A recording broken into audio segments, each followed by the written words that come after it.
For Pacifica Radio, I'm Christina Onnested. President Donald Trump has signed a sweeping executive order requiring proof of citizenship to register to vote in federal elections, making access to the ballot more difficult. Nearly 10% of Americans surveyed in 2023 by the University of Maryland reported they lacked proof of citizenship to vote, with millions unable to recover proof of citizenship. It's been lost, stolen, or destroyed.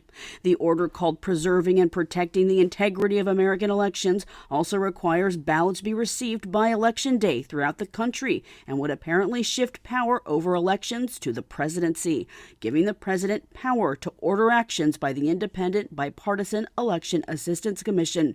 It would also give a new Department of Government Efficiency, DOGE, and the Department of Homeland Security the power to subpoena voting records. Lisa Gilbert, co-director of Public Citizen, a government watchdog group, called Trump's order a, quote, blatant attack on democracy and an authoritarian power grab, unquote. She said it would compromise our election system, suppress the votes of millions of Americans, especially voters of color, and pave the way for still more Trumpian false claims of election fraud. President Donald Trump and Republican lawmakers have made no secret of their outrage over federal judges blocking the Trump agenda. Now Republican House Speaker Mike Johnson of Louisiana is weighing in with threats to wield congressional power over federal courts. We do have authority over the federal courts, as you know. We can eliminate an entire district court. We have power funding over the courts and all these other things. But desperate times call for desperate measures, and Congress is going to act. Johnson voiced support for a measure by California Republican Darrell Issa that would limit the scope of court injunctions. The House Judiciary Committee will hold a hearing next week on the issue. An appeals court has allowed the Trump administration to stop approving new refugees for entry into the U.S. The move comes as a lawsuit plays out over the president's executive order halting the nation's refugee admission systems. Refugees conditionally approved before Trump took office must still be processed under the order from a Ninth Circuit Court of Appeals. It allows the Republican administration to suspend new approvals. The Israeli military has ordered the evacuation of parts of Gaza City as it steps up renewed offensive against Hamas. Israel's vowed to increase military pressure until Hamas returns remaining 59 hostages, 24 of whom are believed to be alive. Israel's also demanded Hamas disarm and send its leaders into exile. Hamas has said it would not release the remaining hostages without a lasting ceasefire and a full Israeli withdrawal from Gaza.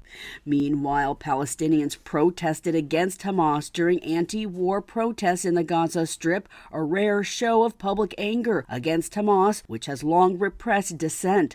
President Donald Trump's nominee to serve as U.S. ambassador to Israel sidestepped questions on annexation of the occupied West Bank and withholding of humanitarian aid to Gaza. Former Arkansas Governor Mike Huckabee is a longtime Christian Zionist. Eileen Alfandary reports. Maryland Democratic Senator Chris Van Hollen asked Huckabee about Israel's withholding of humanitarian aid from Gaza, which has led to hunger and preventable deaths among the territory's 2 million war-besieged residents. Finance Minister Smotrich suggested, and I'm quoting, it might be justified and moral to starve 2 million Palestinians in Gaza as part of a strategy to free the hostages. Simple question. Do you disagree with Finance Minister Smotrich?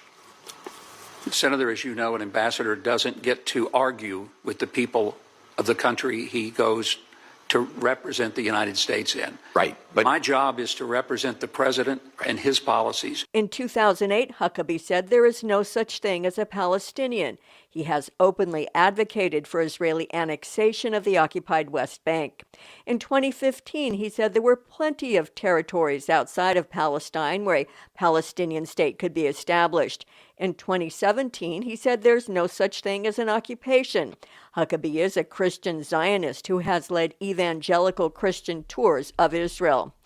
Huckabee declined to repeat some of his extreme views on Israel and Palestine, repeating that he would represent Trump administration policies. I'm Eileen Alfandary. Two academic groups representing university professors have filed suit against the Trump administration to block the deportation of foreign students and scholars who've expressed anti-war views in support of Palestinian human rights and criticism of Israel. The American Association of Unity Professors President Todd Wolfson said they won't stop there. They'll come next for those who teach the history of slavery, or who provide gender-affirming health care, or who research climate change, or who counsel students about their reproductive choices. We all have to draw a line together. The suit accuses the Trump administration of an ideological deportation policy that violates the First Amendment and has created a climate of fear and repression on campuses around the country. 6 international university students face deportation proceedings, they say, over their views on Palestine.